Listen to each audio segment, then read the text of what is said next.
Hello, everyone. Welcome. We are so thrilled to have you in this session today. You can hop in the chat, tell us who you are, let us know where you're coming from. We love to see our global representation taking place today. I am Angela from the Seesaw team. Welcome to Seesaw Rewind, back to the basics to share student learning, led by four amazing women today: Sophia, Robin, Sarah, and Tracy. And during this session, we encourage you to, of course, take advantage of the chat, go into the Q&A, and at the top right, you will see all of those options available to you. At the end, we will save time for questions for the presenter. So feel free to ask those questions anytime throughout the session, and we will spend time at the end with those questions. Also, you will notice there is a tab labeled for handouts. So those will be available to you once we have started. And if you like closed captions, you can select that CC on the top right and choose your preferred language. And make sure you stick around to the very end, because we have some Seesaw gear to give away to two lucky winners in this session. And I hope you are participating in a little gamification throughout this conference. Make sure you are chatting. Go into the networking tab to learn more about how you earn all these amazing points. And I am going to hand it over to these amazing presenters. Let's get started. All right. Good morning. Let's see. It's going to take me a second to take the wheels and figure out how to navigate here. Welcome. We're super excited to present to you our Seesaw Rewind session. We'll just quick introduce ourselves and then dive in. My name is Tracy Piltz. I'm in Billings, Montana. I am a former kindergarten teacher, and now I'm a tech integration specialist. I work with kindergarten through third grade teachers at my school here in Billings. I'm Robin Schumacher, a former second grade teacher as of last year, but now jumping back into reading intervention. And I've been teaching K through 2 for about 21 years. I'm Sarah Melko. I am coming to you from Wisconsin. I am a former first and second grade teacher, and I am now a digital learning specialist. Hi, everyone. I'm Sophia Garcia Smith. I work right outside of Chicago, Illinois, in a suburb. I am excited. I have been teaching for 26 years, I think, this year. And my new position is library media specialist. I taught pre-K through second for 20-ish years. And we're just so happy to be able to kind of come together like this. The four of us have been using Seesaw, we say since the olden days. When Seesaw was brand new, we all connected on social media, on Twitter, just sharing our love for Seesaw, love for ed tech, and that connection has just blossomed into a friendship where we continue to just be able to connect and share ideas that then help us support the teachers and kids we work with. So we're really, really happy to be able to connect again today at Connect and share some of our ideas with you all. So we're doing a little rewind here. You can kind of enjoy these pictures from our really back in the olden days. And why we're rewinding today is not that we don't love all of the things that are happening now in education and with Seesaw. So many amazing updates, activities, adding in assessments, AI. Everything is fantastic, but the reason we all started using technology in our classrooms, in our early learning classrooms, is because we felt it was so important for students to be able to share their thinking and their learning by creating. And that's really what we want to focus on in our time with you today. All of the amazing things that we can do now with technology and with Seesaw that we couldn't do back here in 1981, 1986, when we were the same age as the students we're working with, because of the opportunities that we have now with technology. So we're just rewinding to be able to focus specifically on how we can use creation tools in Seesaw to really give our students that voice and choice. We just presented at ISTE, which is pretty fun here in Colorado. The four of us have never been together in person, but kind of why we're doing what we're doing is really just choosing those appropriate platforms in the classroom and really allowing students to create and publish or present content that really shows their voice and creation and what they're doing.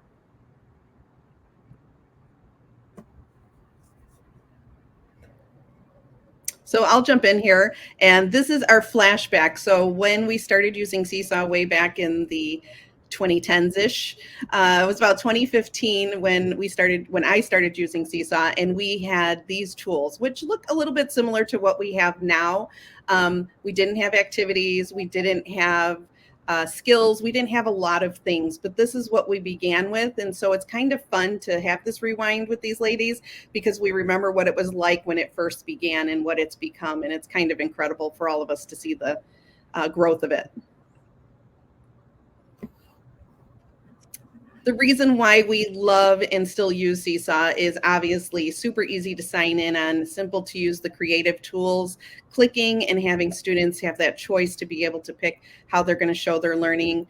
Growing portfolio of student work, which is amazing. The connection for families for me was life-changing in a building that had a lot of students that were EL and parents who didn't speak the same language that I did.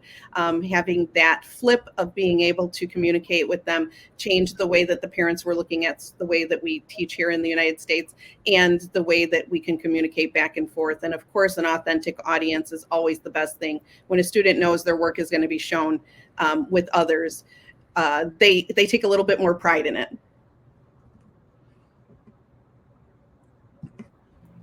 So that said, if you would like to play along with us today, you are more than welcome to jump onto your Seesaw accounts or create one for free if you need to. We have a lot of goodies to share with you today. Please know that afterwards you will get the recording as well as a PDF of this, that you'll have all the links available to you as well. So please don't be worried if you can't keep up with all of the things that we have for you. That said, on the next slide, you're going to see what we're also used to seeing, those great, wonderful creative tools that Seesaw gives our students opportunities to use. And really, as it's already been mentioned before, that creation piece is so very, very critical to our students. So we're going to be, like I said already, sharing a lot of different ideas with you on how you can use these creative tools so that your students can do the creation and show what they know. Okay, so let's talk about my favorite part of Seesaw, and that is cloning yourself, which life-changing when it comes to Seesaw. We're so used to old school teaching where we're in front of the classroom and students are listening and we're talking and they're listening or not listening, and then we're checking for understanding. So once we get to the part where I need to be in more place than one, this is where Seesaw became a game changer for me. Using that in all of my centers. So this first example is how I would just film myself in a math center. If it was an independent math center, and I use this mostly with my second graders, I would film myself playing the game, doing the center, whatever it was, so that if students needed to have a refresh of how to play the game, or maybe it's an introduction to a game, they could click on the video and they could watch it as many times as they needed to.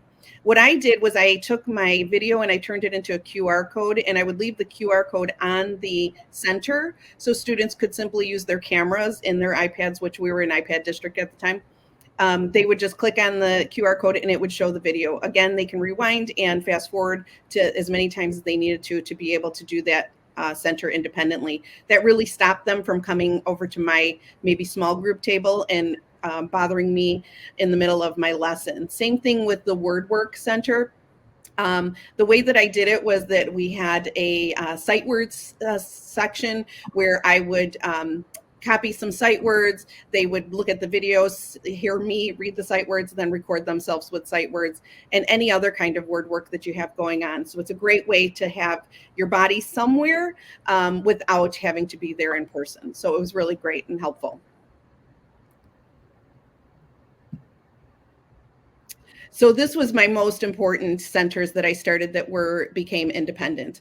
Fluency and sight words can take the most time in your classroom. I would spend a whole literacy block, and I would have to do fluency with 28 kids or however I had that year.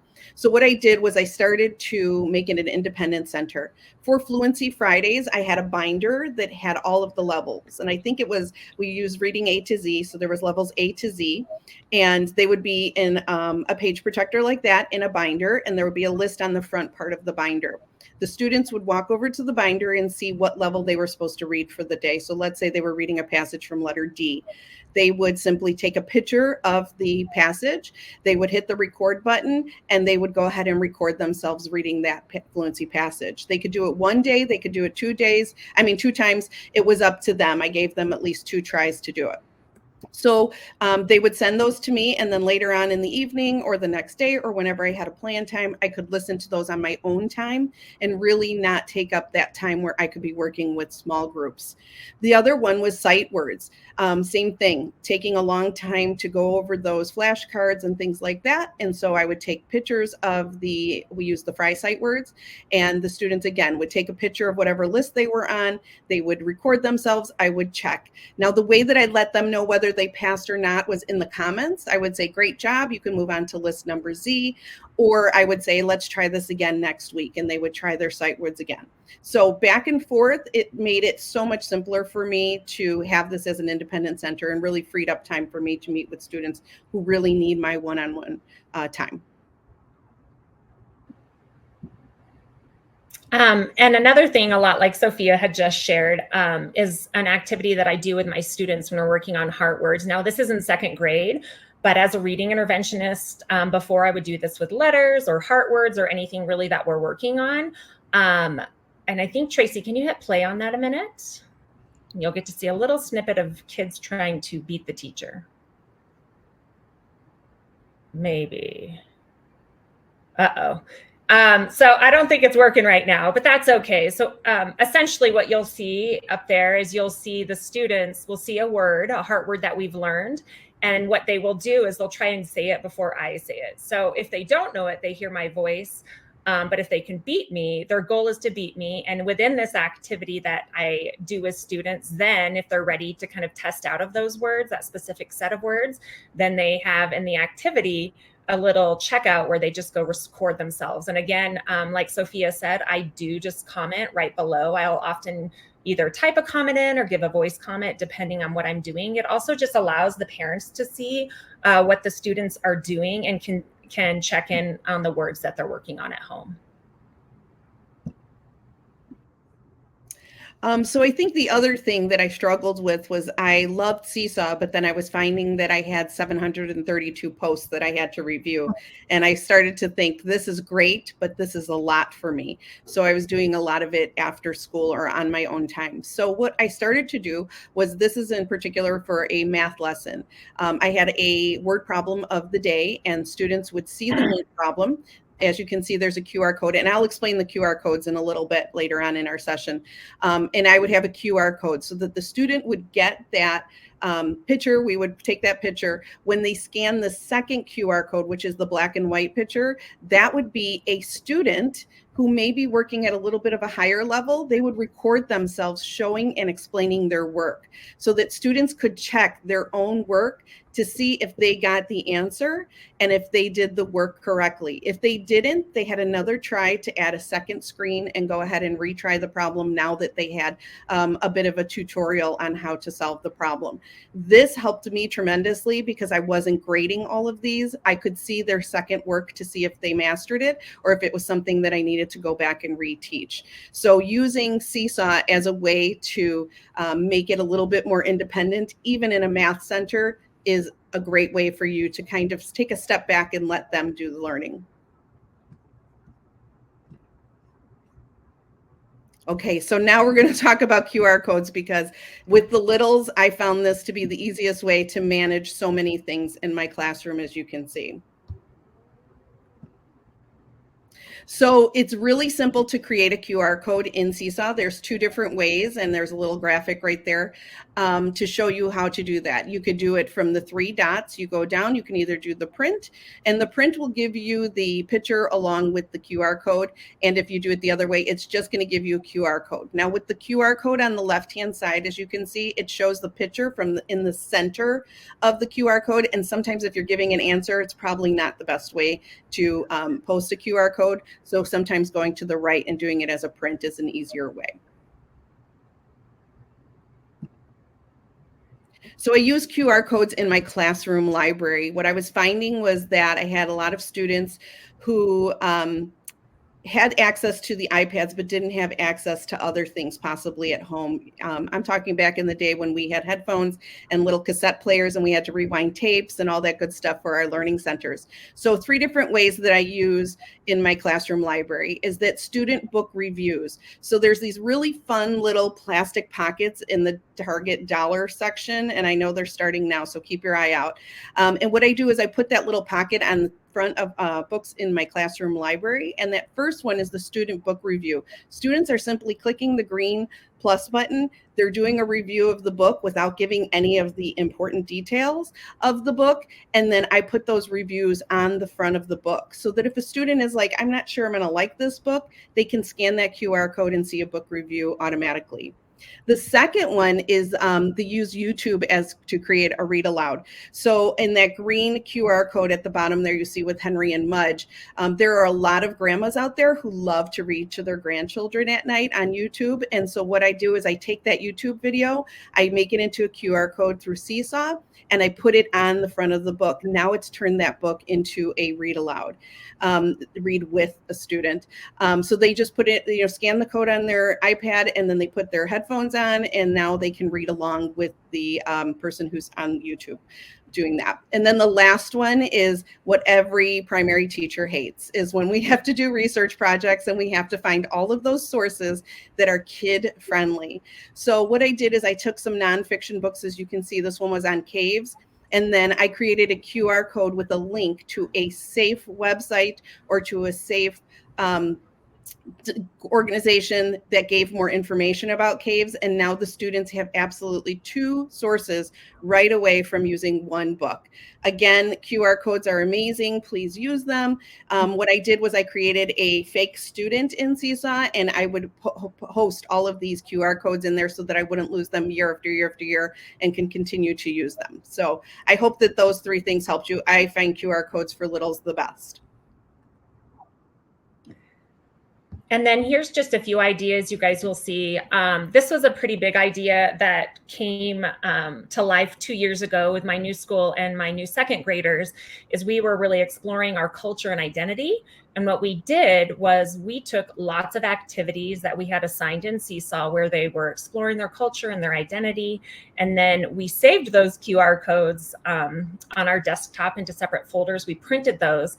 And then you can see right here, students were able to put those on their body. And there's everything from the food that their family eats, family traditions, their culture and their identity of who they come from and where they are. And the cool thing is it wasn't always an activity. Sometimes it was a kid just posting something in Seesaw that we were able to pull a QR code from. And then what we did with these QR codes is we were able to create this museum. We called it Launch at the Louvre. And the students and the parents got to go around and scan the QR codes and have their little earbuds in and really just see what the students had worked on for 2 to 3 months.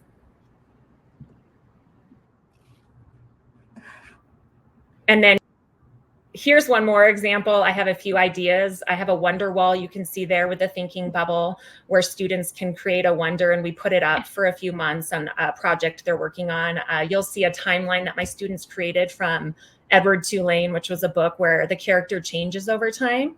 The top right, you'll see a bunch of kids blowing a bubble, and my students learned how to blow a piece of bubble gum and blow a bubble on their own, and they wrote a how-to piece, and they shared that in Seesaw. And then we took the QR codes and just pasted them on there so that students walking the hallway and parents could see and hear their work. So this next idea, Robin kind of alluded to in one of her previous slides. And really, as we talk about the QR codes, there's 2 ways that you can obviously use them. Sophia mentioned using them so that you can get information to students, which is a phenomenal way to use them. But another way is for students to be able to share their work. So I have an amazing second grade team. Shout out, I think I actually saw Carrie in the chat today joining us. So hey, Carrie, this is an idea that we had used with a research project that they were doing. Their students had done some nonfiction research and created a book creator based on the animal that they chose. And then when they were finished with their book creator project, we uploaded it then into Seesaw so that they would have an authentic audience being able to share it with their parents. So that's phenomenal. And the kids love sharing them with their parents, but the excitement of learning from each other goes even further. And so we took it to that next step, and the teachers then printed off the QR codes. Our second grade hallway has lockers. And so as you can see here, we took those QR codes, we put them on the students' lockers, and then the kids did a gallery walk. It was phenomenal. It gave the kids the opportunity to get up out of their seats. They had active engagement. They had that authentic audience of going and seeing their peers work. And it wasn't just one class. We have 5 second grade classrooms. And so we put them out in the entire hallway, and students got to then learn not only from the kids in their own class, but from the students and their friends that were in other classes as well. It was a huge hit. It's amazing. It was great for them to be able to share their work and then to be able to learn from each other, as I mentioned.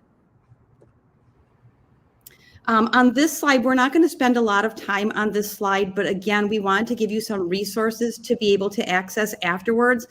These are some additional ideas that you can do with QR codes. So when you have some time to go back and reflect and take a peek, take a closer look at this slide and see some of the other ideas. Again, just trying to give you some resources and pique some interest in ways that you can get your students creating and sharing their learning.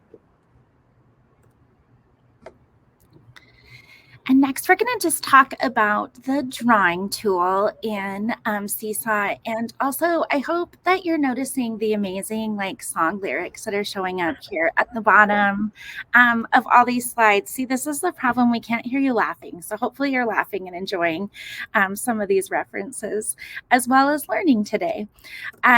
So I would say this drawing tool, just the pen tool in Seesaw, is one of my favorite ways to have students show what they know. I think especially working with littles, these are some examples from very beginning of kindergarten. It just is such an easy way, an entry point for them to be able to get used to using a digital tool and, drawing to just kind of tell us about what they know.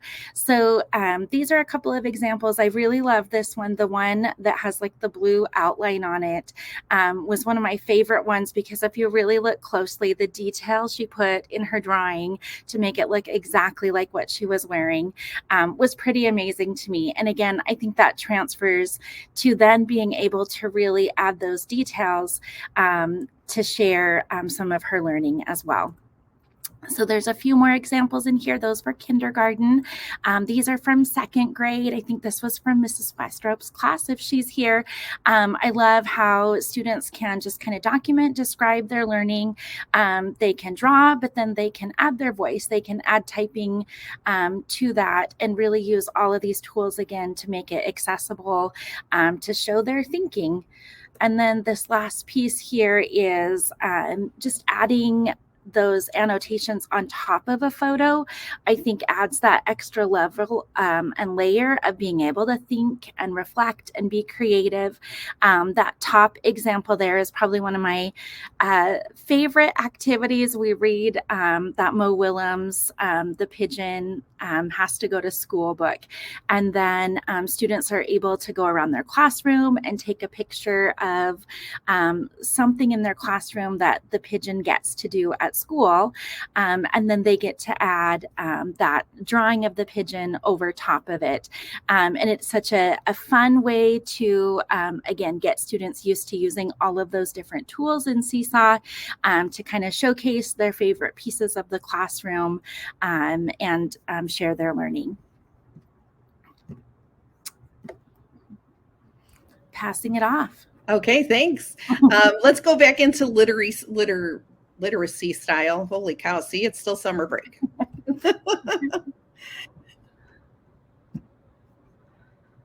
Sorry, can't do two things at once. That's okay. Thanks, Tracy. Okay, so let's talk about vocabulary. When I'm in my small group session with my smaller group of students, maybe 3 or 4 students, this is a great way for them to be able to do something right there and right then without you pulling out papers, pencils, all of that good stuff, which I'm totally for. But this is another great way to have vocabulary built into your lesson. So I just wanted to mention too that a lot of the things that we're doing are not activities. We love activities and we think that that's great, but this is just using the green plus button, which is my favorite, doing it just right there on the spot. There's no need for you to create anything. This is the student's creation, and creation is the highest level of thinking for them. So here's this quick one. This is a book that they're reading. They're circling the bolded words, which are their vocabulary words. And then we're reviewing the definition. And what they're doing is they're simply just taking a text box and they're adding that to that page so that the next time that they have a question about that vocabulary word, they can go back into their Seesaw in their literacy reading group and they can look at the definition that they put down for each one of those words. We're talking about upping their comprehension and their fluency while we're also teaching as we go along. This is called a book snap. It was really big long ago. Everybody was talking about this, and it's allowing students to have reactions to what's happening in the book at the time that they're reading it. So here's just a quick screenshot or a picture of the book page, and we're talking about feelings and how do we know what the student is feeling, or I'm sorry, what the character is feeling and how those feelings change throughout the book. We're underlining so that we have text evidence to show that. We have an emoji to show that we know that feeling, and we're registering it when we're doing that with the reading group. And then the cool thing is if you guys really enjoy what your students are doing, you can also hit that print button and get that QR code and make a cute bulletin out of it or showcase some wow work for that student. Yeah, the top picture right here is when we were doing character traits. So we just simply, again, green plus button, take a picture of the character, and then students were adding quick little words to explain the character of the story and their traits that they have. And the bottom picture you guys will see was just a student. We were really working on character traits, but we were talking about, what we are like on the inside. So I had students create an I am me poem. And this was a student who just popped up and added this in through an activity and just described herself, which was really cool to see. So this was just a quick little then and now picture. So this is how I used to teach informational text features. I used something that was called Padlet back in the day, and we would take pictures of examples of the text features. So if there's bolded words or if there's the glossary or the title page, they would be clicking the pictures and they would be putting it into a Padlet. We'd take a screenshot and it would go to Seesaw. And then Tracy, if you'll click to the next screen, you'll see now I can create an activity in Seesaw that allows students to take pictures on multiple pages and show the informational text features that they're finding in a nonfiction book, in an informational textbook that is in my classroom or for the lesson that we're working on. So things have changed, really, really cool. Padlet is not that basic anymore. It has expanded as well, and it's a very, very cool resource if you haven't checked it out. Awesome. So I'm just going to pause before we dive into the next part and just kind of remind everyone, really our goal here is to spark lots of ideas. So we're sharing so many, hopefully exciting ideas from our classrooms or for those of us who support other teachers' classrooms that we've worked in. Our goal really is hoping you'll find one or two of these things that you're like, oh yeah, I really want to try this. So hopefully not feeling overwhelmed, knowing you'll have all of these resources so you can kind of dive in and look a little bit more on your own later, but really just hoping we're sparking some ideas to get you to go back and create in your classrooms with Seesaw and really just give your students that ownership and autonomy over what they're doing. So the camera is one of our favorite tools to use because it does really, I think, allow that peek into what students are doing and being able to share that outside of just the classroom. Like as a parent, this is probably one of my favorite things, is just getting pictures of what was happening in the classroom, or pictures of student work. I know a lot of times we would make really cool, art projects or craft projects or things, and I would want to display those in my classroom. But before we did that, students could take a little picture of that on Seesaw so that mom and dad and their family at home got to enjoy it as well. So the camera, I think, can be used in so many ways, just to, again, give that little peek of learning into the classroom. These are, again, some second grade examples. I love that students are setting and tracking their goals. They're doing this in a binder. You can see that they've got their paper graph, and they're tracking everything out. They're paying attention to their fluency goals and those types of things. But then they get to add this into Seesaw. And by putting it into Seesaw, they add that extra layer of reflection. So they're not just, filling out the graph, putting the colors on there. They're actually then having to kind of think about, what does that mean? So I'm going to take that picture and then turn the microphone on, and then I can kind of share, these were my goals. Here's what I did. Here's what I'm going to do to continue to work toward that goal. So I love how it adds that extra layer of reflection. And like Sophia was saying, this could sometimes be a one-on-one conference, which with each of these students, which takes a lot of class time. If they can record this and put it onto Seesaw, now as a teacher, I can look at this during my prep time and listen to those goals, and then help those students when we're back in class. This is another example of these students where I'll play it. I don't know if you guys are able to hear or not. I think this one is just a no sound video, so that will work even better. But just documenting this growth over time. Again, I love those things that you can't put into a backpack and send home with students. I love that you're able to document it so they can look back and reflect on it, but we also get to share these types of learning experiences with families as well. And I'm a second grade teacher, so jumping back into reading intervention, but these were just snapshots from my classroom this year. These are kids who are proud of what they're doing. Some of this was during our bear huddle in the morning. Some of it was during Fun Fridays. Students once a week would have to capture a math game for me. So you'll see that on the bottom left. And really, these are just snapshots that I get to share with families, and students get to share with families. And it really creates that authentic loop of really students getting to publish using that camera tool. And I love that Adam, when he was speaking this morning, said it was creation over consumption. And the cool part is that most of the times my students surprise me with what they post. Yes, do I do activities? Yes, all the time. But it's just really fun to see what my students are capturing and doing in the classroom. Here's another one. You can document learning with that video tool as well. And we'll see if Tracy can push. Can you push play on that first one, Tracy? And you can hit pause now. So really, that one doesn't have a ton of sound, but it was students who had made cards about a character and how that character had changed over time. So they made these trading cards, but then they were in the STEM lab and we were working, and they wanted to use the Ozobot to tell the story of their character and record it. This was just a surprise to me, a video that they had posted on Seesaw. The other one is a video at the top right of my students using a flood table. You can hit play on that, Tracy, for a second.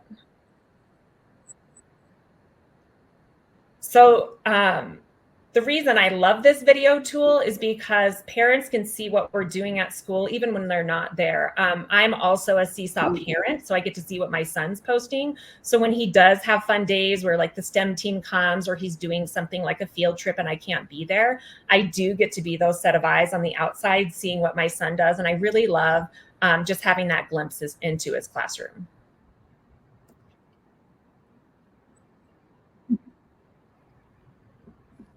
Okay, so we're going to switch gears a little bit. And although I will admit the camera tool is probably my favorite as well, we don't want to leave the microphone off, because the microphone can also be an amazing tool for our students. So as I mentioned earlier, I used to teach first grade. And for those of you that teach the littles, you know that we have those students that don't quite have that skill base yet to be able to share their learning through using the text tool, or to maybe even, write with the drawing tools, etc. And so podcasting is a fantastic way to really find out what our students know. So immediately when I think about podcasting, I start thinking about the podcast that we as adults listen to. And as you start thinking about that with littles, how in the world could you possibly do that with the littles?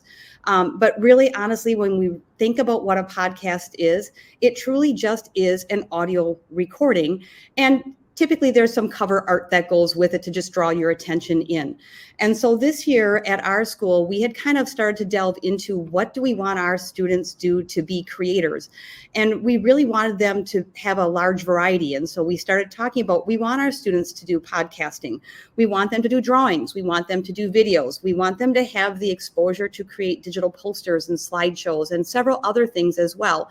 And so as you can see in the picture on the left-hand side, we created some visuals for teachers explaining, and for students too, to be able to know what each of these tools was and what some different tools were that you could use to create these different digital media pieces.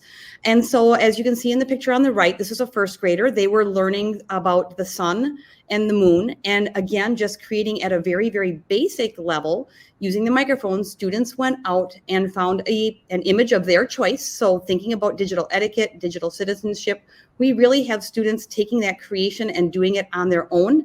Obviously, there's some scaffolding that needs to take place with the littles.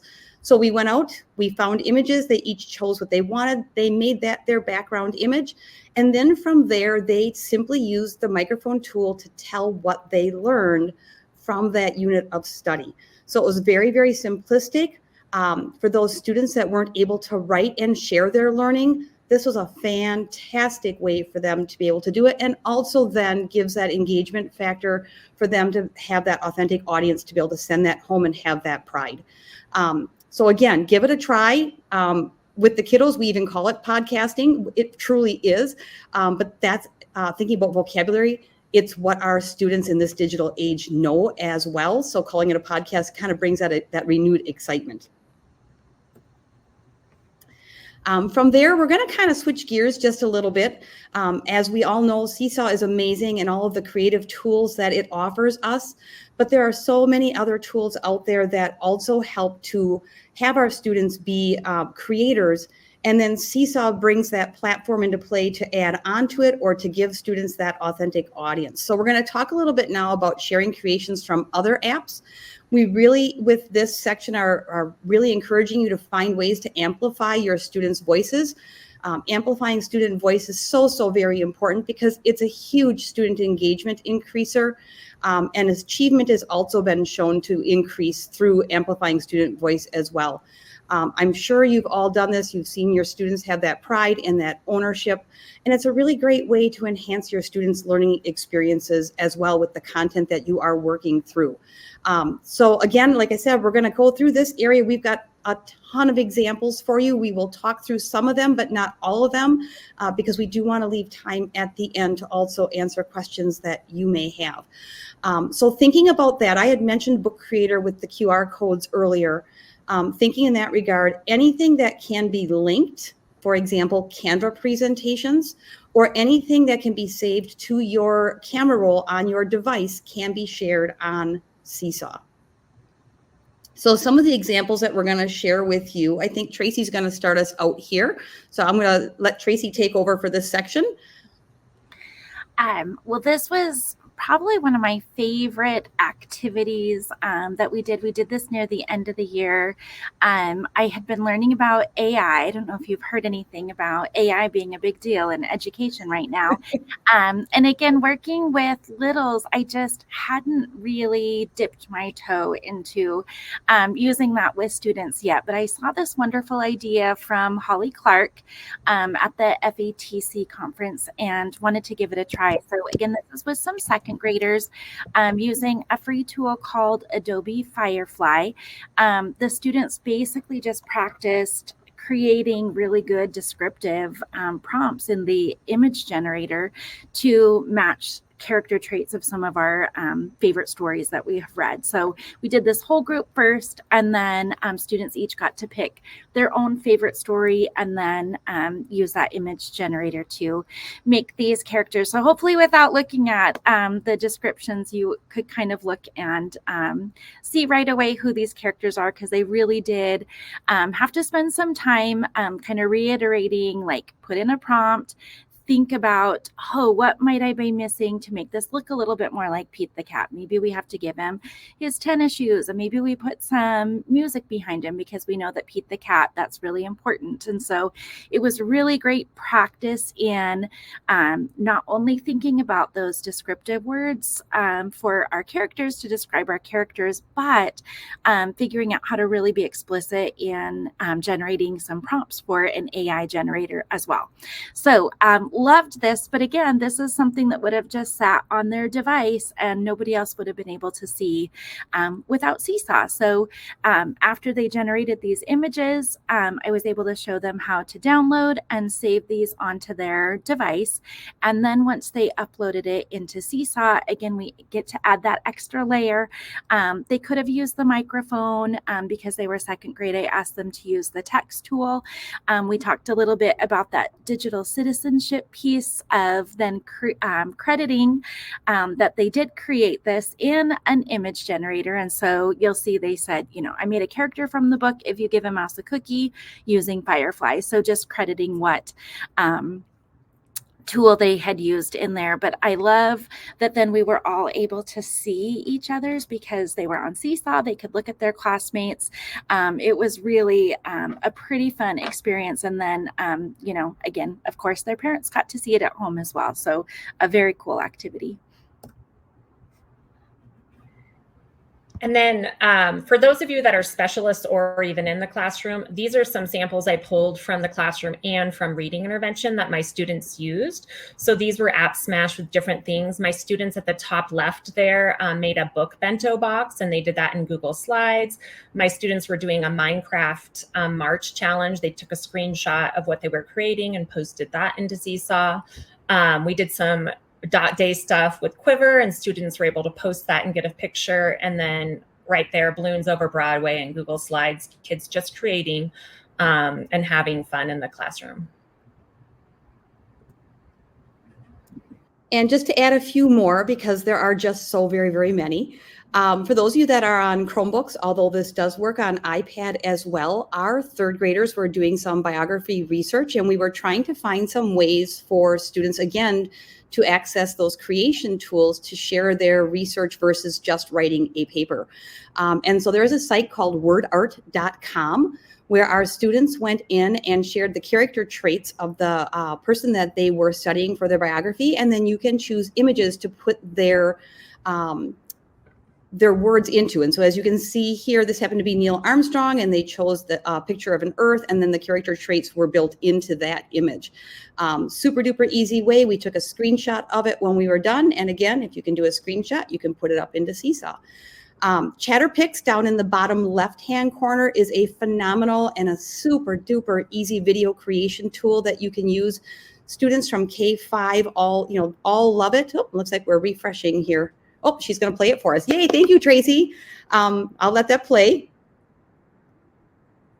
And if you're not hearing it, I know it worked when we tested it earlier, but if you're not hearing it, our kindergarten students do chick hatching.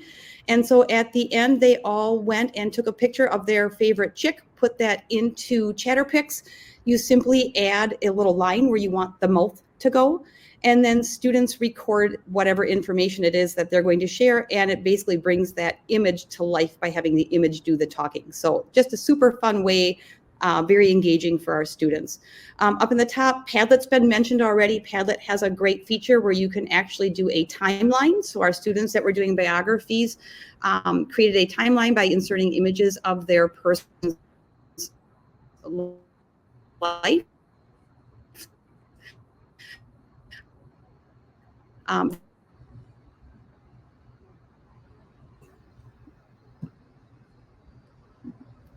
It looks like we might be losing Sarah for a minute there. Um, so the middle one is doing green screen, which is amazing. I believe this was a student talking about research, and she did the background as what topic it was, and then the student is standing in front of the green screen completing it, and then that is again uploaded into Seesaw. The bottom right-hand corner, Sarah, are you back? Can you hear me? Yep, we can hear you now. Yay, that was a strange, weird glitch. The bottom one, pic collage, another great one if you are using iPads, just a phenomenal way for students to be able to create digital posters. On the next slide, there are a few additional ones. Somebody in the chat had mentioned that Padlet also does AI images. Yep, they sure do. And here's an example of one. Our first graders were using Padlet to create images that went along with stories that they were creating. So in this particular case, this student wanted to have a dinosaur that was playing hockey for the story that he was writing. Fantastic way, again, for students to be able to create images, especially if you're not somebody that can draw, which is me to a T. Canva, yes, I had mentioned earlier that you can put Canva into Seesaw, and I also saw in the chat somebody was like, really? You can do that? Yep, you sure can. When we did our research, we used the public view link when we shared it. We then took that public view link. That's what we put into Seesaw, made it super easy to share out with parents. So again, there's another pic collage example up in the top. And then if you've not heard of Stick Together, I encourage you to go and just kind of take a quick peek at it. I won't go into great detail right now, but it's another great way for students to actually use pixel art to be able to create images, which again, we then shared out with parents.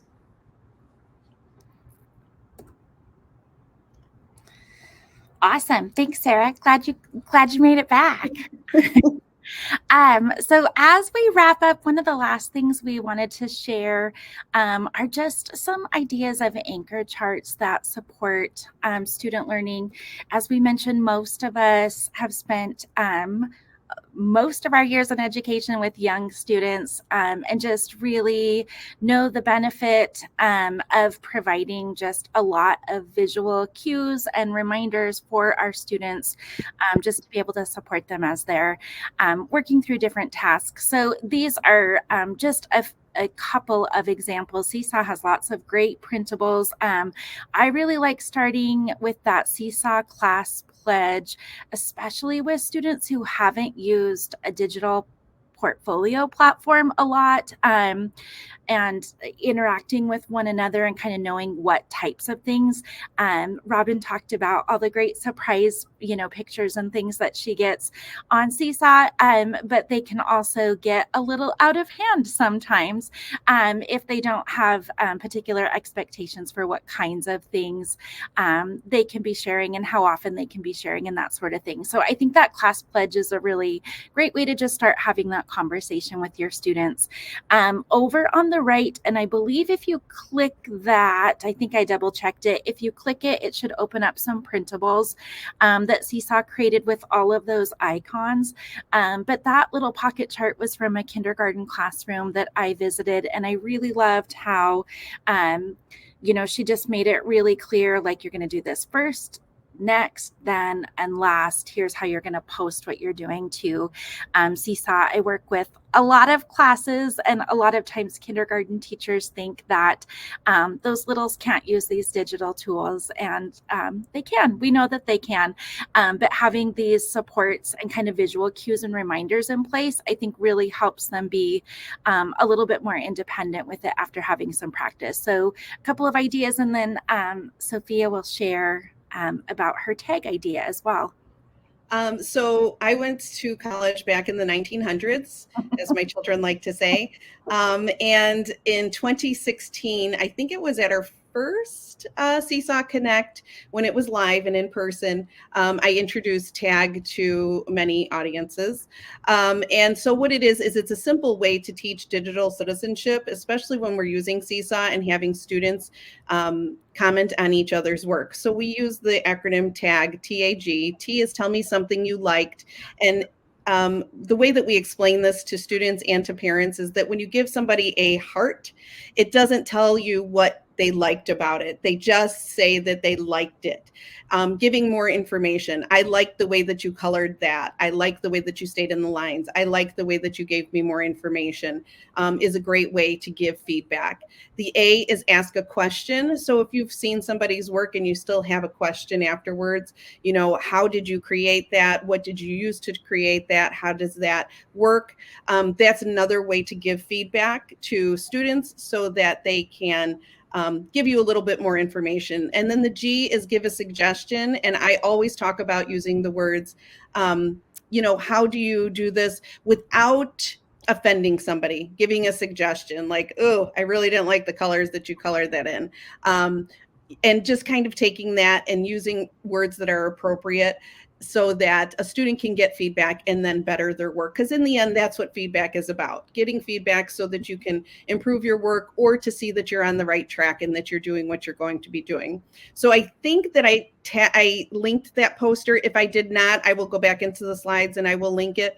I have each letter individually, and then I also have this one that has all three together.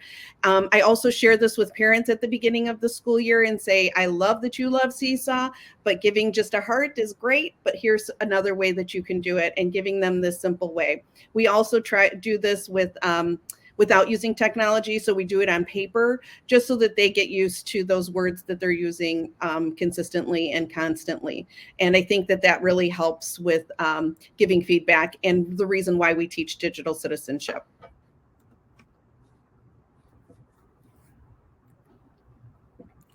So this is what we really, sorry, Sarah, this is what we really wanted to drive home, is that all of our examples are really about making sure that we are letting students show their creativity and do what they want to show us their learning. And sometimes as teachers, we get so blinded by the way that students learn in a different way. And so using creation and using that green plus is probably what we all love most about Seesaw. As much as we love our activities and we love all of the lessons and things like that, having the creative outlet for students to show their learning is really where you get a great picture of them as a whole student. And so I think that's really important to all four of us. That's kind of how we all started out. That's kind of how we all connected and how we continue to stay connected in sharing our passion about Seesaw.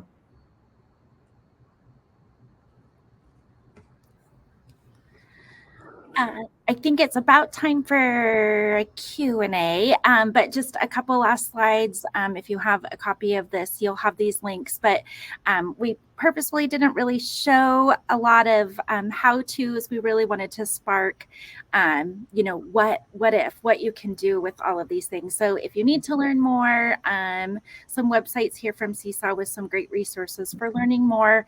And of course, our contact information. We'd love to connect with all of you and answer questions that you might have. So be sure to reach out on X, I guess it's called now. I'll embrace that. And Instagram, you can find us there. So. And on that note, I will piggyback off of that, Tracy, to say that as we mentioned before, we all met on Twitter, now called X. But seriously, if you have any questions or wonders about anything that you've heard, please reach out to us. We all love connecting, and we guarantee we will get back to you with answers for what you are still wondering. There are so many questions coming in, and I've been ferociously answering them as we have gone through this session. I think we have a couple of minutes to answer questions live, but we are going to do some giveaways at the end. So don't duck out quite yet, because we have a couple of batches of Seesaw gear. Angela, do you mind if I jump in? There was just two questions that I know that all three of us kind of have an answer to. So one of them was asked, like, how do you have multiple students record at the same time? And I know each one of us probably has a different way of doing that. So I'll just share one way that I used in my classroom. I borrowed Scholastic Book Fairs boxes that have that flap that stays connected, and it gives you a little bit of an angle. I made it pretty by wrapping it with duct tape, and the students would put their iPads or their Chromebooks inside the box so that when they were recording, it was almost like their own little sound system. And that really helped keep other noise off of their recording. I know other teachers have different ways of, using a whisper voice, using microphones, things like that. That was just one quick way I wanted to share. I saw that come up a few times. Yeah. And I think just in general, we have a variety of levels of Seesaw knowledge that are here today. Some are just starting their Seesaw journey. So just to be really clear, you can record voice, you can record audio without having to add any sort of external microphone to Seesaw. So if you're using an iPad or a phone or a Chromebook, those are things that will just, as soon as your students tap that mic, it's going to start recording. I did share links to our Getting Started site and also teacher resources as well. So those would be a great place to go. I also shared inside the Seesaw library is a collection that introduces your students to the tools in Seesaw one at a time with a really short video. So those are just a couple of things. I think we probably could spend an hour in just conversation about all the ideas shared. The good thing is that you will have access to all of the things that they shared in the handout. So you can grab that right now. In terms of the questions to address here, I think Olivia's just asking in general. I think she's just getting started with Seesaw. Did you find it challenging initially when you started documenting? And would you forget to document? Initially, did it feel like a lot of work? Robin, do you want to start the answer to this one? Yeah, I was actually the only teacher in my school using Seesaw free when I had started using it. Now my district's using it. And it was at first, but I just really focused when I was around. My kids just logged in and hit the green plus. So my goal was, do they share one piece of work each week? Or, I don't have a specific fluency day in second grade. They just have to do a fluency share one time a week. So really, I would just say, don't overthink it.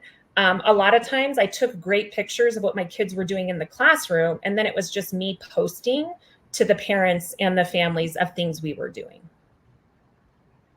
Go slow to go fast. Yeah. Exactly. Start simple, right? Exactly. Yeah. I think that was just...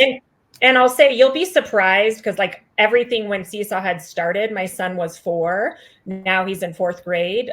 My son does more and shows me more in Seesaw that I can do that I can't even do as a teacher. So you'll be surprised what the kiddos can do. Angela, can I jump in with one thing I saw in the chat as well? Yeah. Not specific to any of the activities necessarily, but somebody had asked, how in the world do we do all these things and still teach to the standards? And I think the biggest thing to say here, and I think we would all agree with this, watch for the head nods, everybody, is that everything that we're showing you is revolving around the standards. So as we are teaching, everything that we are doing and all the examples that we've shared have to do with what we are teaching our kids and learning and are all integrated right in with our standards. They're not above and beyond or fluff. Great point. I love that. Another one that I'm just seeing, I think, is a typical reaction. I think to some teachers that are just starting, they feel like maybe everyone has to have their own device to even touch Seesaw. If you're a classroom that doesn't have one-to-one devices, Sarah, do you want to talk about that for a moment? Because I know we've chatted a lot about having very limited devices. So maybe you can address that. So back in the day when I first started, I had 2 devices in my classroom. So very simply, my students share it. As you're taking pictures, they might be working with a partner to do that work. It might be that they're just taking turns to put that work up. But honest to goodness, you do not need to be one-to-one to use Seesaw and for students to be able to share their learning with that authentic audience. You just need to find that way to manage it and make it work with minimal devices. But it is very, very doable.